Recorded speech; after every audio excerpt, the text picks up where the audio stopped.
Alhamdulillahi Rabbil Alamin wa bihi nasta'inu ala umuri dunya waddin wassalatu wassalamu ala asrafil anbiya'i wal mursalin Sayyidina wa maulana Muhammadin wa ala alihi wa ashabihi ajma'in wa man tabi'ahum bi ihsanin ila yaumiddin.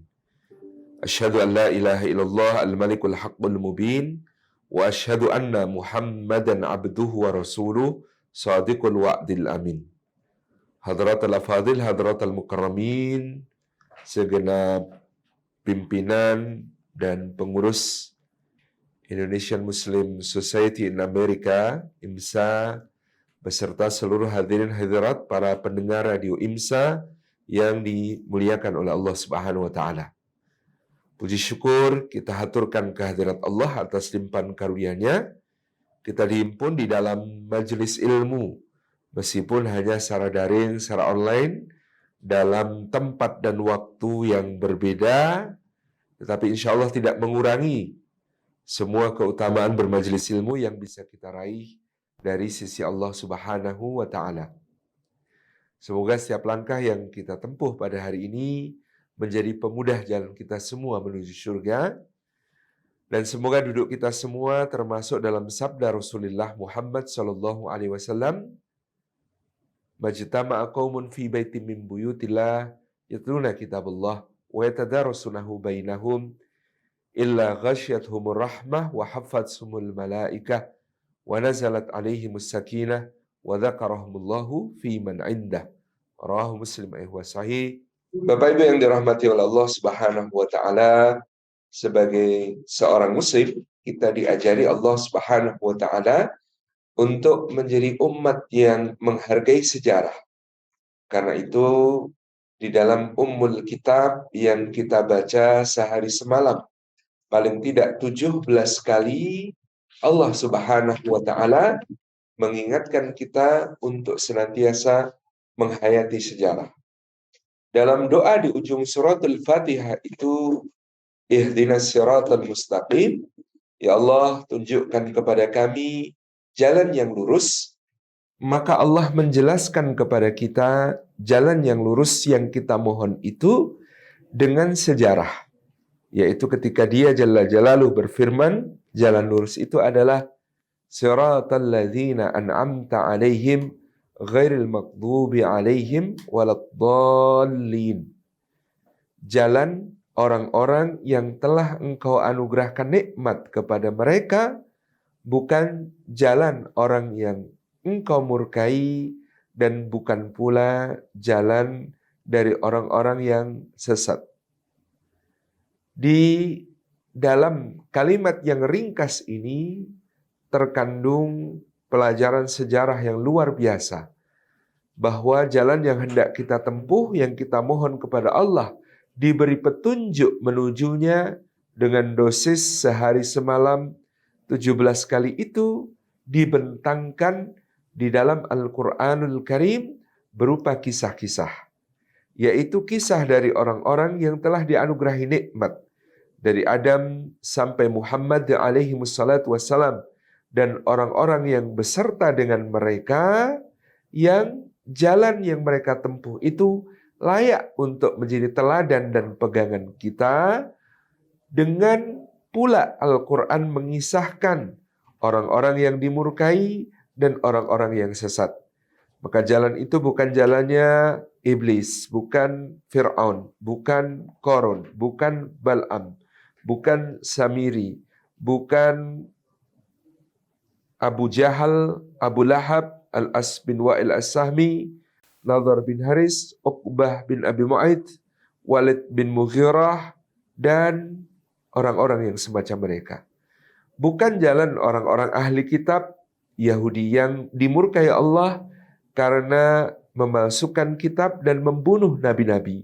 Bukan pula jalan ahli kitab yang mengaku umat Nabi Isa alaihissalam, yang hidup tidak dengan petunjuk dan kitab yang menerangi, tetapi dengan prasangka dan duga-duga sehingga mereka tersesat dari jalannya.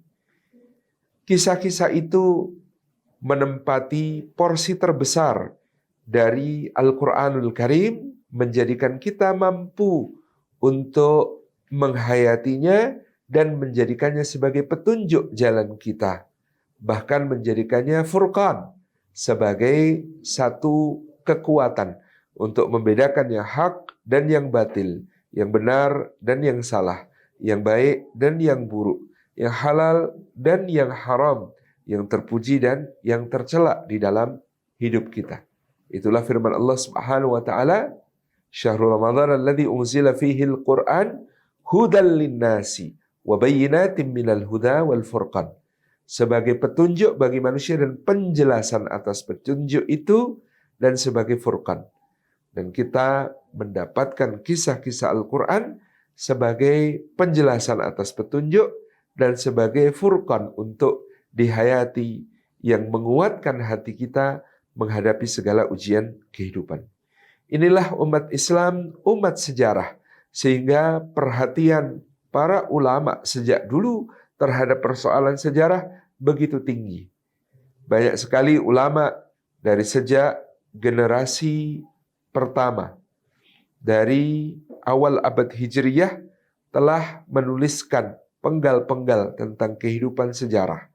Dan seorang sahabat mulia Sa'ad bin Abi Waqqas, juga cucu Nabi SAW Sayyidina Al-Hasan bin Ali bin Abi Thalib, mengungkapkan ungkapan yang senada, yaitu bahwasanya kami mengajarkan kepada anak-anak kami, membacakan untuk mereka maghazi Rasulullah, kisah-kisah kepahlawanan Rasulullah Sallallahu Alaihi Wasallam, sebagai pengiring dengan kami ajarkan kepada mereka Al-Quranul Karim. Jadi kurikulum utama para sahabat dan putra-putranya, para tabi'in, dan seterusnya, generasi terbaik adalah Al-Quran dan sirah, Al-Quran dan sejarah. Sehingga di generasi berikutnya muncul berbagai kitab tarikh, dari At-Tabari sampai misalnya Imam Ibnu Katsir menulis kitab Al-Bidayah wan Nihayah. Kemudian Tarikhul Khulafa karya Imam As-Suyuti, dan begitu banyak karya-karya kesejarahan yang lain. Sebagai umat Islam di negeri tercinta kita Indonesia, maka memahami sejarah Indonesia menjadi bagian dari tugas kita untuk membangun satu kebanggaan dan sekaligus menancapkan akar yang kokoh. Karena sejarah orang Indonesia dalam utamanya dahulu berbahasa Melayu kemudian menjadi bahasa Indonesia, menyebut tarikh dalam bahasa Arab sebagai syajarah. Kata syajarah artinya pohon. Dari pohon itu kita bisa melihat ada akar yang kokoh menghunjam, ada batang yang tegak menjulang, dan ada ranting-ranting dahan-dahan menggapai langit, sampai bunga dan buah yang memberi nikmat dan manfaat di setiap musimnya. Maka ketika orang Nusantara, muslimin Nusantara menyebut tarikh sebagai sejarah, bukan hanya history, apalagi his story, cerita dia, bukan. Tetapi dia adalah sebuah syajarah, sesuatu yang membuat kita memahami akar dari mana kita berasal, menjadi bekal yang mengokohkan, menjadi pijakan yang kuat, ya, untuk menjadikan diri kita sebagai batang yang tegak, yang itu akan memberi kekuatan pula kepada tunas-tunas muda di generasi berikutnya, sekaligus memberikan buah kepada mereka yang manis, yang harum, yang lembut, yang membuat mereka insya Allah bisa mengisi masa depan nanti dengan lebih baik daripada generasi kita. Jadi history dalam bahasa Inggris, tarikh dalam bahasa Arab, dan kita punya kosakata yang sangat filosofis, yaitu sejarah, syajarah. Dalam menyinggung bagaimana perjuangan kaum muslimin dan bangsa kita dalam berjuang menegakkan kedaulatannya, meraih kemerdekaannya, mempertahankannya, maka kita mengingat satu kutipan dari Primbul, dari Muqaddimah, dari pembukaan konstitusi kita, Undang-Undang Dasar 1945. Kalimat itu luar biasa, di mana para founding fathers kita menyatakan atas berkat rahmat Allah yang maha kuasa dan dengan didorongkan oleh keinginan luhur supaya berkehidupan kebangsaan yang bebas, maka rakyat Indonesia menyatakan dengan ini kemerdekaannya. Sebuah kalimat yang penuh dengan pengakuan dan rasa syukur kepada Al-Khaliq, kepada Sang Pencipta Allah Subhanahu wa Ta'ala, bahwa atas berkat dan rahmat darinya, maka bangsa ini, bangsa Indonesia mampu untuk menyatakan kemerdekaan. Dalam wujud apa berkat dan rahmat Allah Subhanahu wa Ta'ala itu? Saya mencatat beberapa hal penting. Yang pertama, berkat rahmat itu dalam bentuk dinul Islam dan dakwahnya yang mengalami masifikasi di Kepulauan Nusantara kita kurang lebih pada 1 abad sebelum kedatangan para orientalis, para kolonialis, para imperialis.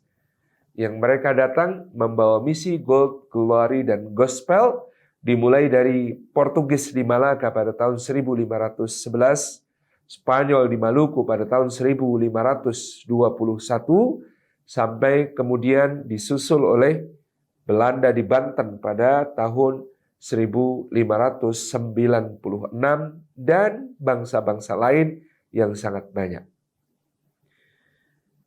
Maksudnya adalah, pada kira-kira 1 abad sebelum kedatangan mereka itu, Islam di Nusantara mengalami satu titik perkembangan yang sangat dahsyat, didakwahkan dan diterima dakwah itu dengan gegap gempita. Di antaranya dengan yang kita kenal di Jawa, dengan para penyebar Islam yang sangat gigih, yang sangat cerdik dengan berbagai strategi, baik itu politik, strategi sosial kemanusiaan, sampai strategi kebudayaan dalam menyebarkan dakwah.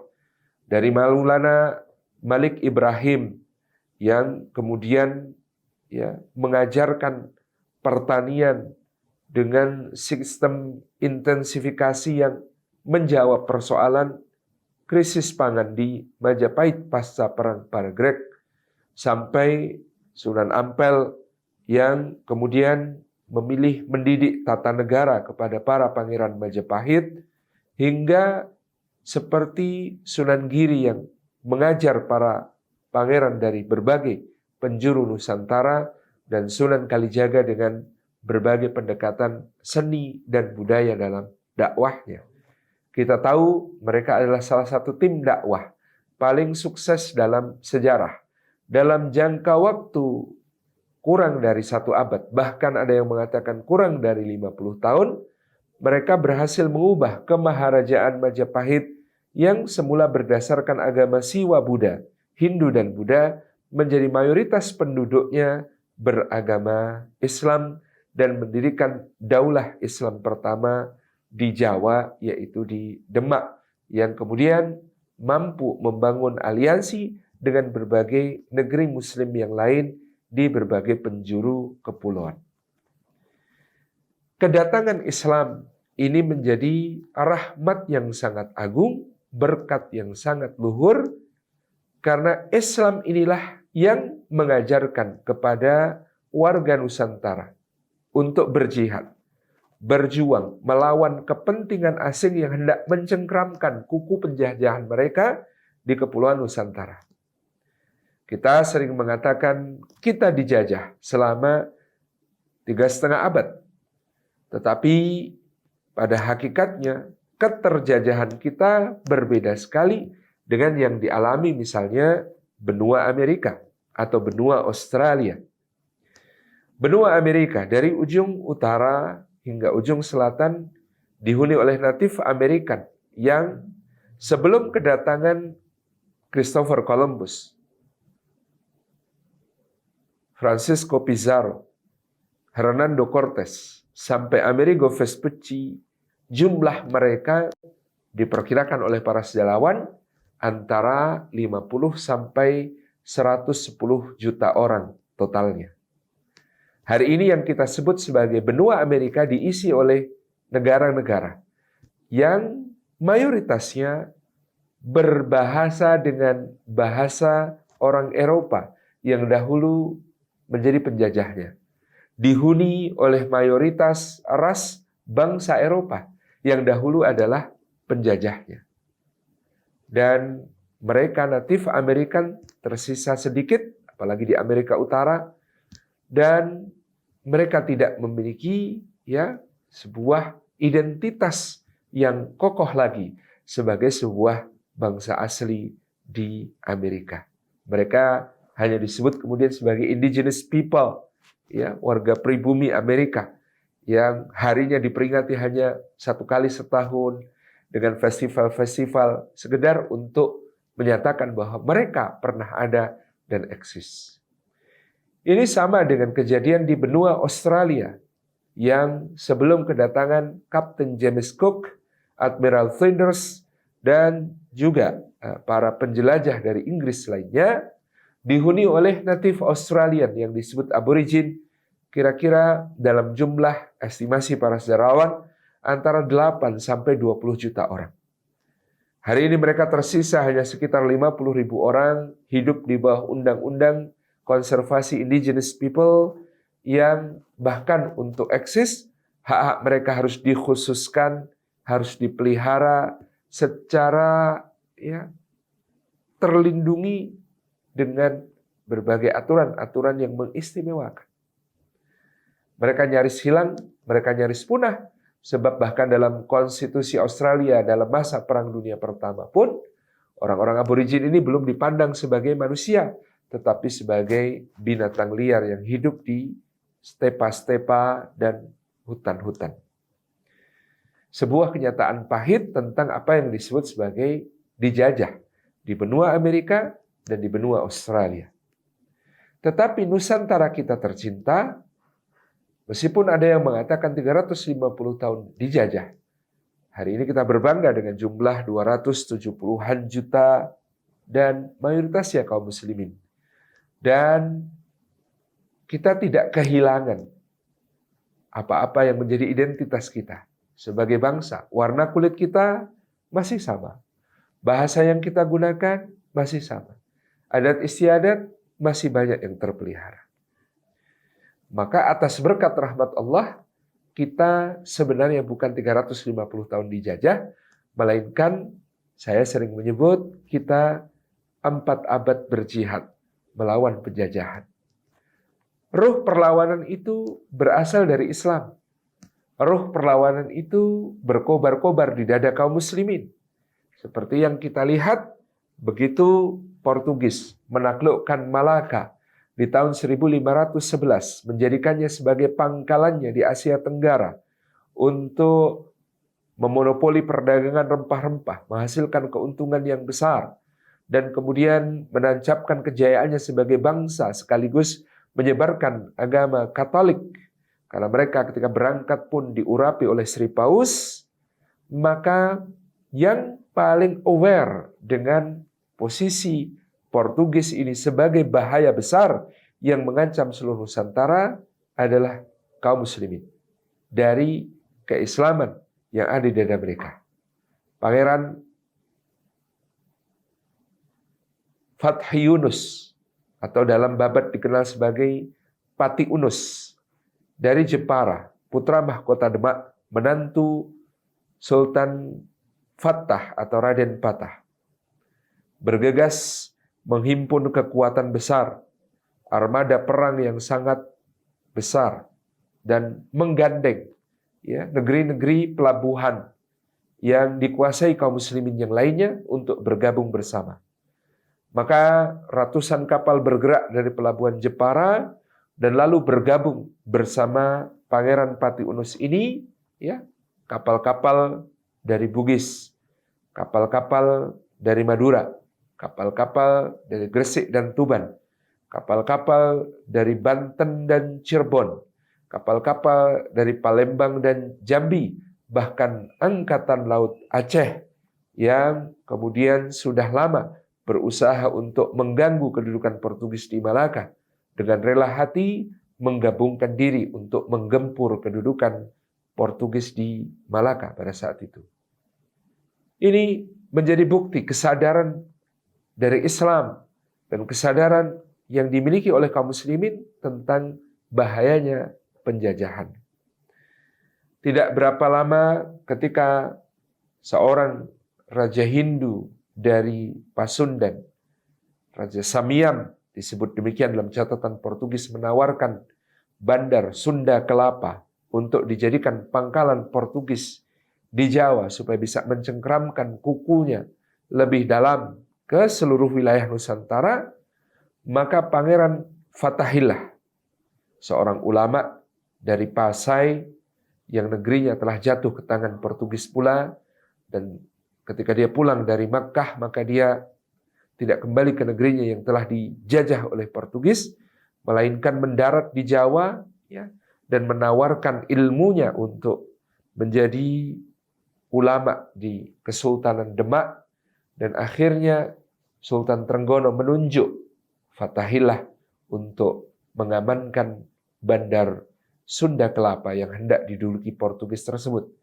Dengan armada gabungan dari Demak, dari Banten, dan dari Cirebon, Fathahillah yang kemudian diambil menantu baik oleh Sultan Fatah maupun oleh Sunan Gunung Jati. Karena Sultan Trenggono menikahkan Fathahillah dengan dua janda dari Pangeran Fatah Yunus, yaitu Ratu Ayu dan Ratu Emas. Kemudian kekuatan gabungan Demak dan Banten Cirebon ini berhasil menghalau armada Portugis yang sudah hendak berduyun-duyun memasuki dan berusaha untuk menguasai bandar Sunda Kelapa yang besar. Pada hari kemenangan itu yang kemudian disebut Jayakarta. Dari ayat Inna fatahna laka fatham mubina, kita memperingati hari jadi kota Jakarta, ibu kota Indonesia. Berturut-turut, berganti-ganti, tanpa henti, seluruh wilayah Nusantara bergerak dan bergolak untuk senantiasa menolak kedatangan para penjajah yang rakus dan tamak, yang hendak menguasai perdagangan rempah-rempah maupun sumber daya dan wilayah-wilayah serta penduduk-penduduk. Babulah Datu Syah di Ternate dengan gagah berani mengusir Portugis dari kelima benteng yang ada di wilayah timur Nusantara, menyisakan mereka hanya di bagian timur, Pulau Timur, dan dengan angkatan perangnya yang terdiri dari 3.000 kapal kora-kora, dihantam kedudukan semua orang asing yang bertujuan menjajah di Kepulauan Nusantara Timur. Babulah Datu Syah, penguasa 70 jazirah, mengamankan Nusantara Timur dari kuasa penjajah sampai hampir 1 abad kemudian terus bertahan benteng yang didirikan oleh Babulah Datu Syah itu.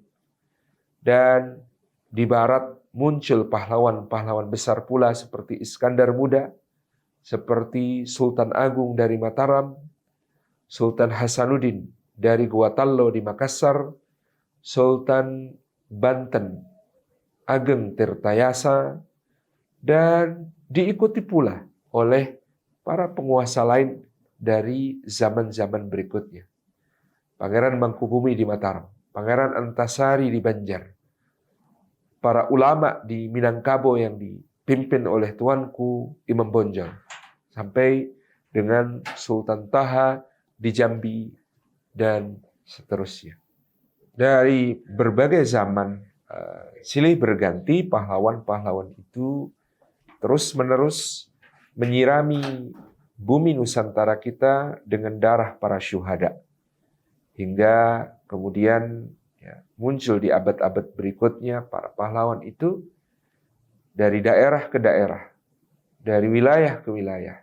Semuanya terus-menerus silih berganti berjuang, berjihad. Ketika Di abad ke-17 para sultan ya, bergerak dalam jihad mereka. Di abad ke-18 kita menemukan para sultan juga, para pangeran. Dan Nuku dari Tidore, Mangkubumi dari Kesultanan Yogyakarta, kemudian muncul pula ya di abad berikutnya para sultan dan para pangeran memimpin jihad lagi. Ada Diponegoro dari Jawa, Sultan Mahmud Badarudin II dari Palembang, Sultan Toha Saifuddin dari Jambi, ya. Kemudian Nuku Muhammad Amiruddin dari Tidore, dan banyak lagi yang kemudian dengan gigihnya terus memberikan sumbangsih perjuangan dan jihadnya untuk Nusantara kita tercinta.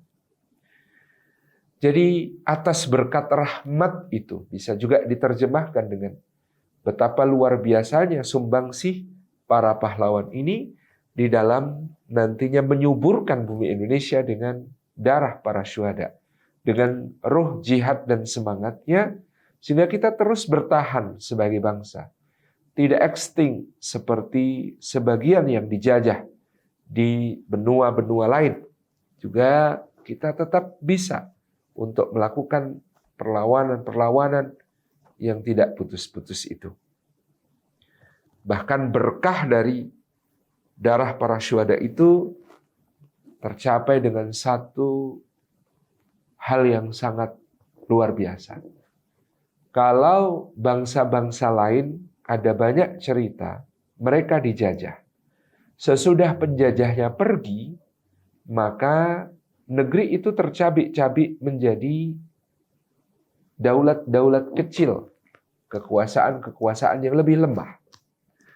Kita bisa mengambil contoh Daulah Turki Utsmaniyah yang kalah dalam Perang Dunia Pertama, maka seluruh wilayahnya di Mediterania disapu oleh para pemenang perang, dibagi-bagi di antara mereka. Perancis menguasai Aljazair dan Tunisia. Italia mengambil Libya. Inggris mencaplok Mesir dan juga Transjordan dan Palestina. Sementara Perancis mengambil alih Lebanon dan Suriah. Irak dan sebagian Jazirah Arab berada di bawah dominion Inggris. Dan hingga hari ini wilayah-wilayah yang terbagi-bagi dari bekas kekuasaan Turki Utsmani itu tidak bisa mempersatukan diri kembali meskipun mereka satu agama, meskipun mereka satu bangsa, meskipun mereka satu bahasa, tetap menjadi negeri-negeri yang kecil, yang bahkan bersatu untuk satu isu saudaranya di Palestina pun akan sangat sulit. Kita juga melihat contoh-contoh lainnya. Tetapi di Nusantara kita yang luar biasa ini, atas berkat rahmat Allah, maka kita menemukan 77 kesultanan, wilayah-wilayah kekuasaan, dan para raja kecil, dan juga kepala suku di berbagai wilayah, di berbagai daerah. Begitu Indonesia ini diproklamasikan, mereka dengan sukarela menggabungkan diri dengan Republik Indonesia. Berubahlah kita dari kerajaan-kerajaan kecil menjadi sebuah republik yang sangat besar bernama Indonesia. Tentu melalui proses yang tidak serta-merta, tetapi kita mensyukuri hari ini dengan posisi kita sebagai bangsa yang begitu besar. Bagaimana Hamengkubuwono IX dari Yogyakarta rela untuk 4 tahun lamanya, ya, kotanya menjadi ibu kota Republik Indonesia yang baru lahir dan terancam oleh agresi militer sekutu dan Belanda selaku pemenang Perang Dunia Kedua. Selama 4 tahun itu pula dia menanggung semua anggaran pemerintah yang digunakan sampai untuk menggaji presiden, wakilnya, para menteri, dan para pegawainya. Bahkan ketika menjemput Presiden Republik Indonesia Soekarno di Bangka, Hamengkubuwono IX di tahun 1950, menyerahkan cek terakhir yang dimilikinya senilai 6,5 juta gulden kepada Presiden Soekarno dan mengatakan, lanjutkanlah pemerintahan ini di Jakarta, karena setelah ini Yogyakarta sudah tidak punya apa-apa lagi. Bagaimana kita membayangkan Sultan Syarif Kasim II dari Kesultanan Siak Sri Indrapura memberikan 12 juta gulden hartanya untuk membiayai negara kesatuan Republik Indonesia yang baru lahir. Bagaimana kita membayangkan rakyat Aceh melepas perhiasan dan semua emas simpanannya untuk dibelikan pesawat kepresidenan Republik Indonesia. Bagaimana kita membayangkan Sultan Tidore memberikan dan mendaulatkan wilayah di Jazirah Kepulauan Maluku sampai Papua kepada Indonesia hanya karena Bung Karno selaku Presiden RI berkunjung bersilaturahmi. Ini semua adalah atas berkat rahmat Allah yang Maha Kuasa, yang lagi-lagi menjadi satu hal yang ajaib dan sangat dahsyat bagi sebuah negara bernama Indonesia. Atas berkat rahmat Allah itu, maka kita bisa menyaksikan bagaimana jihad. Misalnya kita mengambil satu contoh di antara banyak sekali contoh-contoh yang lain, dan tanpa mengecilkan peran-peran besar yang lain itu, bahwa para sejarawan berkomentar terhadap Perang Jawa atau Perang Diponegoro 1825 sampai 1830 sebagai salah satu tendangan yang sangat jitu dari bola salju menuju kemerdekaan Republik Indonesia. Bagaimana Perang Jawa atau Perang Diponegoro yang berlangsung selama 5 tahun itu, dari tahun 1825 sampai 1830, menghabiskan kekayaan negeri penjajah Belanda senilai 20 juta gulden. Yang kita bisa bayangkan 20 juta gulden itu seberapa dari laporan bahwa pendapatan seluruh wilayah jajahan Belanda di Hindia Barat maupun Hindia Timur, dari Nusantara, Pulau Formosa di Taiwan, sampai ke Sri Lanka, sampai ke Afrika Selatan, sampai ke Suriname, dan banyak wilayah lain itu, totalnya per tahun hanya 2 juta gulden. Jadi pendapatan 10 tahun dari seluruh wilayah jajahan dihabiskan untuk berperang selama 5 tahun di Jawa melawan Pangeran Diponegoro, yang dalam babatnya bercerita dia berperang menyatukan semua bangsawan, pangeran, maupun juga para ulama, para kiai, para santri, hingga rakyat jelata dan bahkan para Bromo Corah, para penjahat-penjahat desa dan kampung bergabung dalam barisannya dengan semboyan ambangun luhuripun agami Islam ing tanah Jawi, membangun keluhuran agama Islam di Jawa. Perang yang sangat besar itu yang menewaskan 15.000 serdadu Belanda, yang itu lebih banyak daripada jumlah tentara Belanda yang tewas selama Perang Napoleon. Yang kemudian untuk menaklukkan Diponegoro, Kolonel Frans David Kochius di bawah Jenderal de Kock harus membangun 280 benteng dari Banyumas sampai wilayah Nganjuk dalam rangka untuk menyekat-nyekat jalur logistik dan jalur gerilya serta komunikasi Pangeran Diponegoro. Kebangkrutan kerajaan Belanda dari Perang Diponegoro ini dipersaksikan oleh sejarawan Peter Carey sampai menyebut yang negara Belgia yang merdeka pada tahun 1831 adalah dampak langsung dari Perang Diponegoro. Ketika kerajaan Belanda tidak memiliki anggaran yang cukup untuk membiayai tentara menekan pemberontakan kaum Flanders dan Flemish yang ada di Belanda Selatan, sehingga mereka berhasil membebaskan diri dan mendirikan kerajaan Belgia di selatan. Maka ketika Diponegoro menghancurkan keuangan Belanda, Belanda mengirim seorang gubernur jenderal yang jenius bernama Johannes van den Bos yang mengambil alih kekuasaan dari Komisioner Jenderal Dubus pada tahun 1830 awal dan langsung bergerak selain untuk mengakhiri Perang Diponegoro, juga untuk memulihkan keuangan kerajaan Belanda. Dan Johannes van den Bos mengenalkan satu sistem penjajahan baru yang disebut sebagai kultur stelsel atau sistem tanam paksa.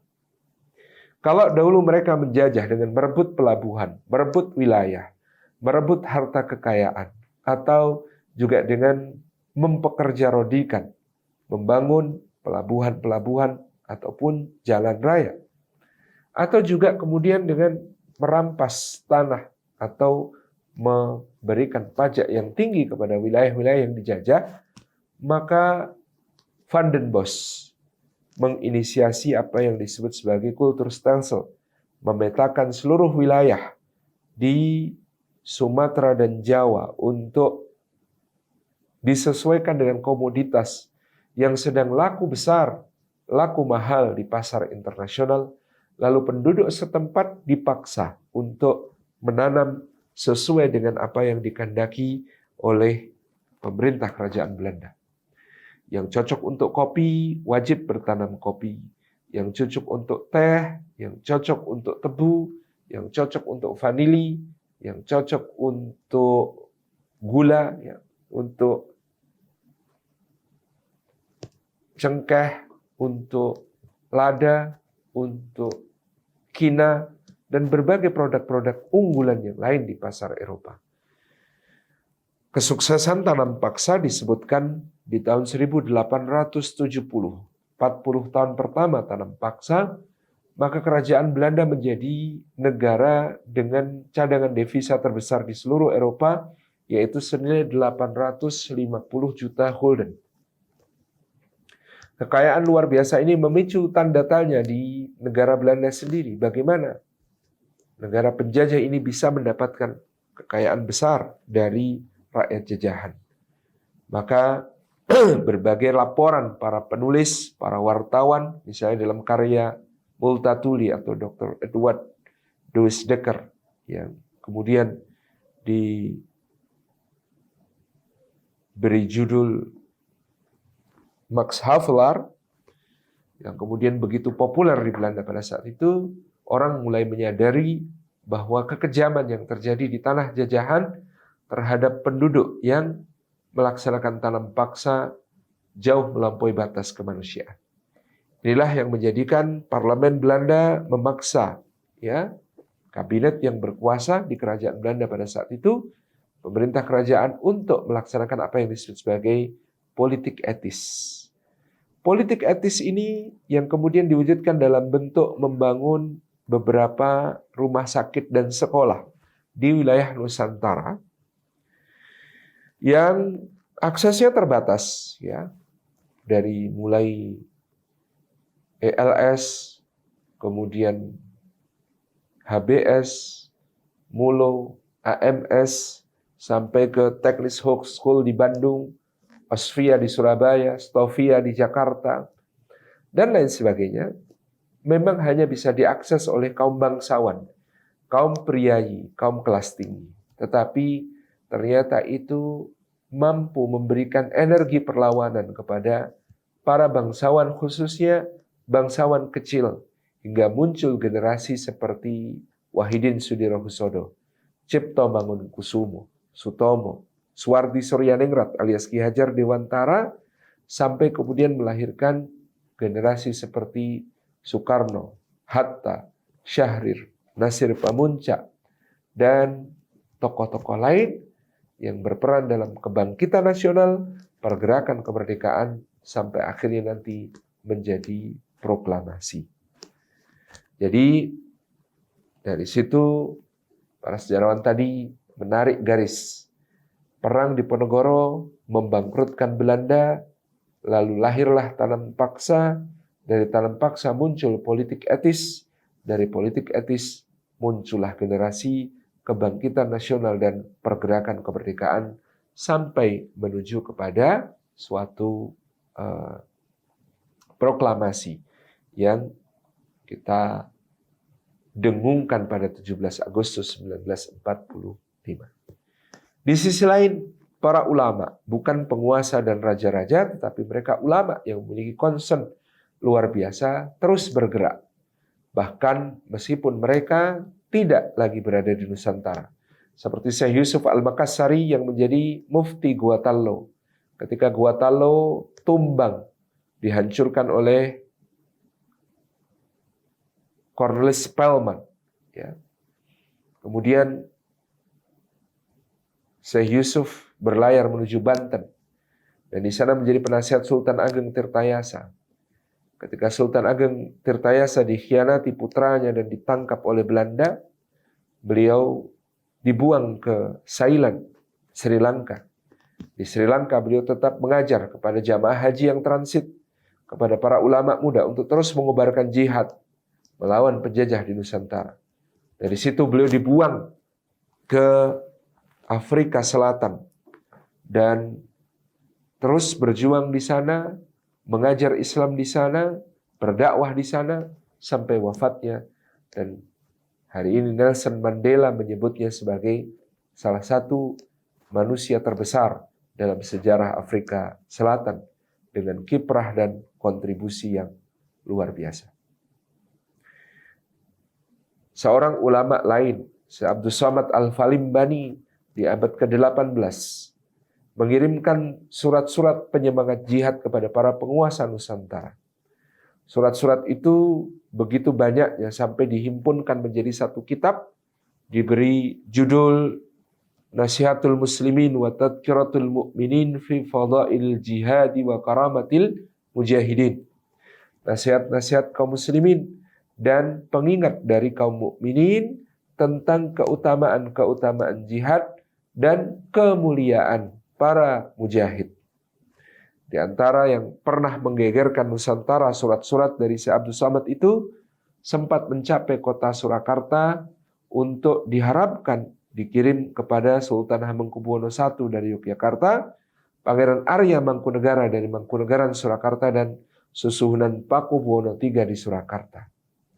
Sayang, surat-surat itu dihadang oleh seorang Carik Kertoboso alias Sekretaris Negara Surakarta yang kemudian menerjemahkannya untuk Gubernur Jenderal di Batavia, sehingga Gubernur Jenderal Petrus Albertus van der Parra dikatakan tidak bisa tidur selama lebih dari sepekan gara-gara surat yang membuat mereka sangat risau karena provokasi dalam tanda kutip yang sangat dahsyat dari Syekh Abdus Somad Al-Falimbani kepada para penguasa Nusantara.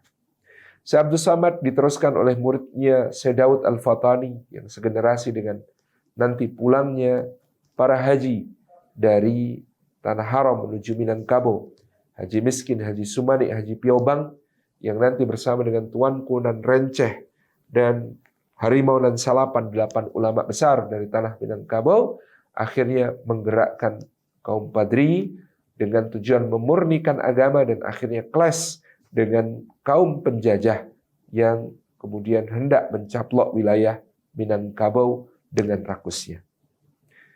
Demikian pula dilanjutkan para ulama ini oleh misalnya Syekh Muhammad Khatib Sambas, Syekh Muhammad Arsyad Al-Banjari, juga kemudian muncul ya Syekh Muhammad Nawawi Al-Bantani yang dilanjutkan oleh muridnya ya Syekh Mahfud At-Tarmasi dan Syekh Ahmad Khatib Al-Minangkabawi. Sosok yang terakhir disebut ini menjadi satu sentral yang luar biasa karena murid-murid Syekh Ahmad Khatib ketika pulang ke Nusantara menggerakkan umat untuk bangkit. Misalnya muridnya yang bernama Muhammad Darwis dari Kauman Yogyakarta yang oleh Syekh Ahmad Khatib diganti namanya menjadi Ahmad Dahlan karena kecerdasan dari Muhammad Darwis mengingatkan Syekh Ahmad Khatib kepada gurunya Syed Ahmad Zaini Dahlan. Dan Ahmad Dahlan ini ketika pulang ke Kauman Yogyakarta bergerak dengan pengajian-pengajiannya, Al-Fajri di Karangkajen, Wal Asri di Wirobrajan, juga di Kota Gede, di Kauman, yang Al-Ma'un gitu ya. Kemudian bergerak melakukan kerja-kerja sosial pendidikan yang sangat intens, yang menjadi cikal bakal nanti berdiri Persyarikatan Muhammadiyah seperti yang kita ketahui sampai hari ini mensumbangsikan untuk bangsa kita ribuan sekolah, ratusan rumah sakit, ya, dari tingkat klinik sampai rumah sakit besar, dari tingkat TK dan Raudhatul Atfal sampai perguruan tinggi yang bergengsi dan menjangkau berbagai pelosok ibu kota provinsi dan ibu kota kabupaten di banyak tempat di seluruh penjuru Indonesia. Juga amal-amal usaha lain, BMT-BMT-nya, dan LAS yang melayani masyarakat dengan khidmah luar biasa. Satu murid yang lain, Muhammad Hashim bin Asy'ari, pulang pula ke Jawa membuka pengajian Sahihul Bukhari untuk masyarakat di Tebu Ireng, Jombang. Dan nantinya murid-muridnya yang berdiskusi intens satu sama lain dan dengan berbagai pergerakan.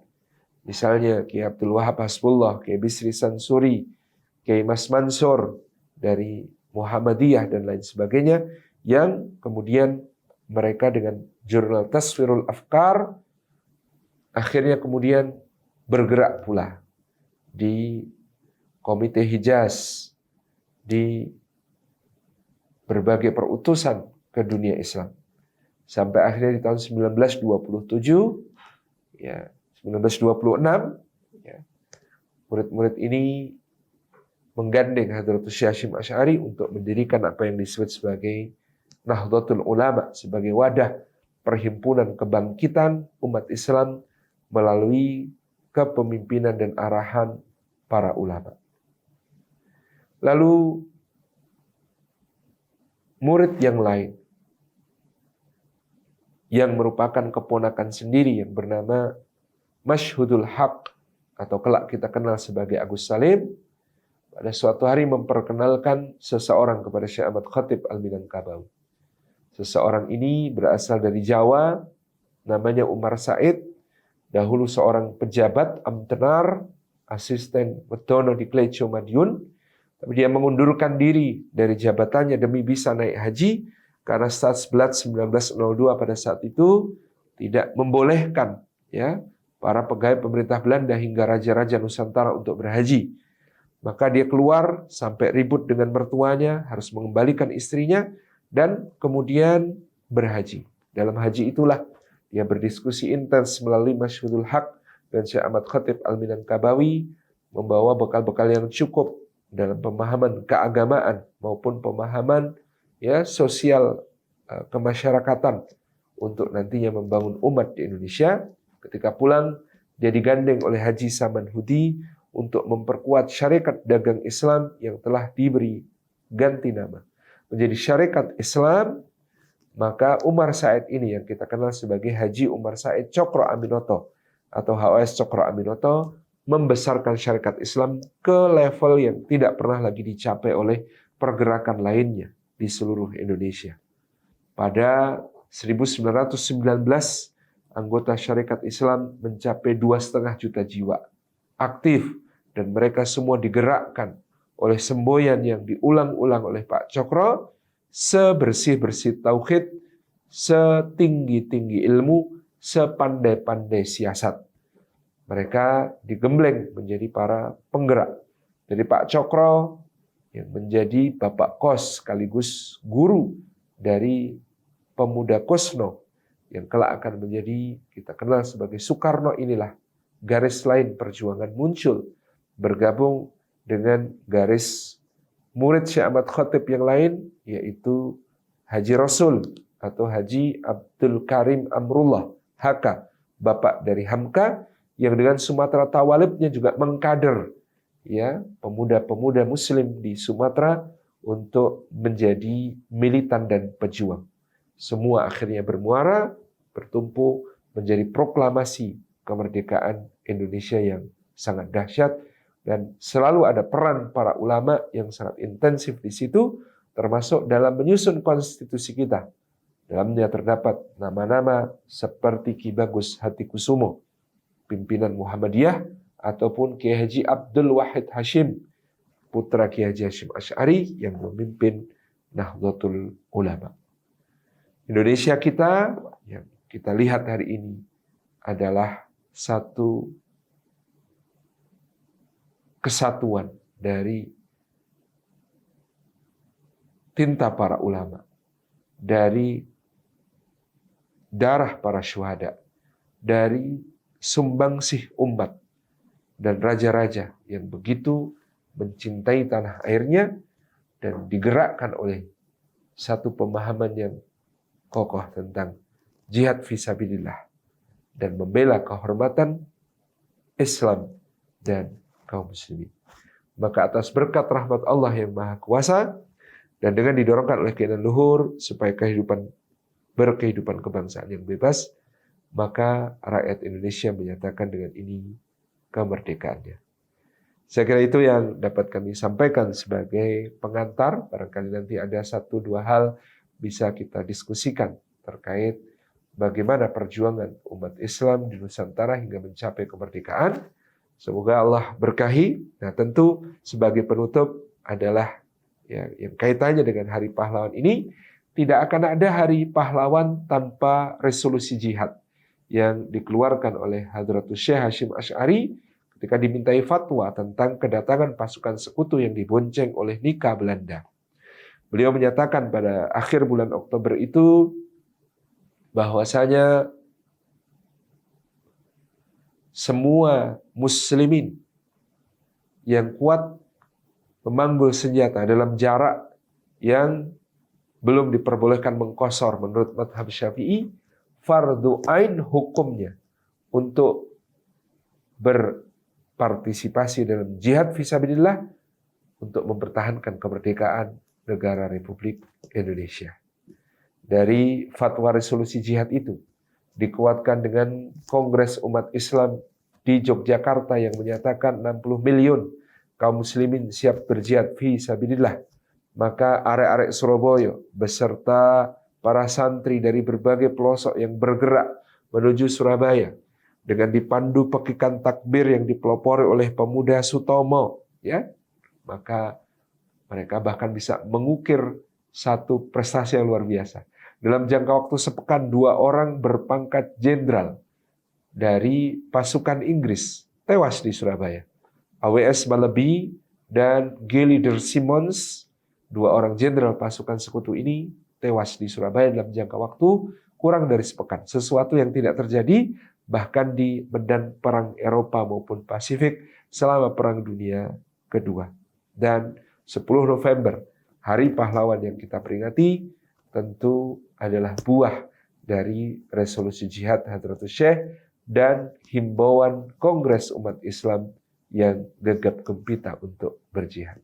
Wassalamualaikum warahmatullahi wabarakatuh.